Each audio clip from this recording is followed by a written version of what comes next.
Michel, je suis nutritionniste et chef formatrice pour la Tablée des chefs, le programme Cuisine ton avenir qui est offert dans le secteur du Témiscamingue. Donc aujourd'hui, j'ai décidé de vous préparer une petite recette de bagel, une recette qui est assez simple, mais on ne prend pas toujours le temps de faire des recettes de boulangerie. Mais là, puisqu'on a le temps, on va le prendre.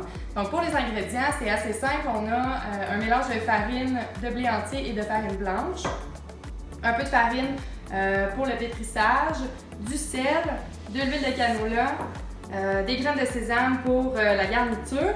Puis j'ai un mélange ici d'eau chaude, sirop d'érable et de levure que j'ai laissé reposer environ 5 minutes, le temps que la levure s'active.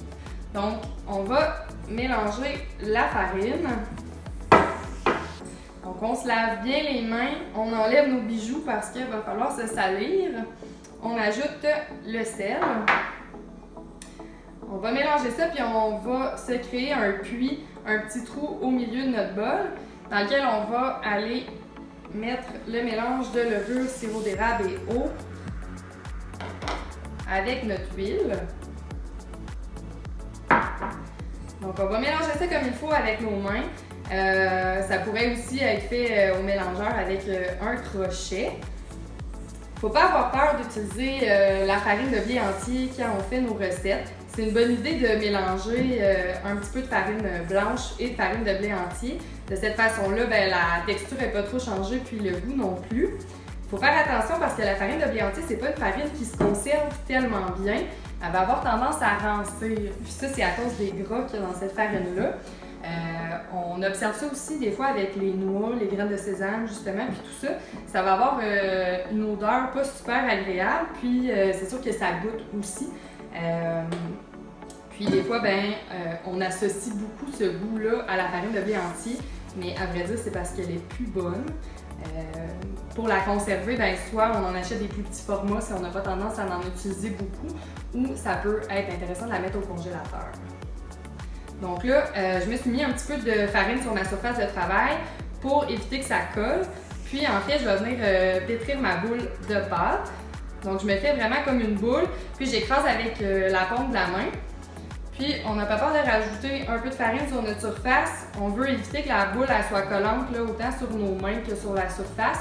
Mais on ne veut pas mettre trop de farine non plus pour pas que ça devienne trop sec et que la pâte elle craque. On fait ça environ 5 minutes. Puis on va pouvoir la mettre dans un bol pour l'envoyer reposer pour qu'elle lève. À ce moment-là, soit on peut la mettre dans le four avec la lumière du four allumée, ça crée un petit peu de chaleur puis ça va aider la pâte à lever. Sinon, on peut la mettre sur le bord de la fenêtre aussi avec le soleil, ça aide. Donc, on va obtenir une boule qui a gonflé un petit peu comme ça, puis c'est directement à partir de cette boule-là qu'on va venir former nos bagels. Une boule comme ça va faire environ 6 bagels. Donc, on va pouvoir vraiment juste faire des petits boudins avec nos mains. On peut aussi y aller à la grosseur qu'on aime. On peut en faire des plus petits, des plus gros. On va venir refermer notre bagel. Puis on obtient un rond comme celui-là. Ensuite, dans le fond, ce qu'on va devoir faire quand les 6 bagels vont être faits comme ça, on va les faire cuire dans l'eau bouillante 2 à 3 minutes, de l'eau à laquelle on va avoir ajouté du sirop d'érable. 1-2-3 minutes plongé dans l'eau bouillante, dans le chaudron comme ça.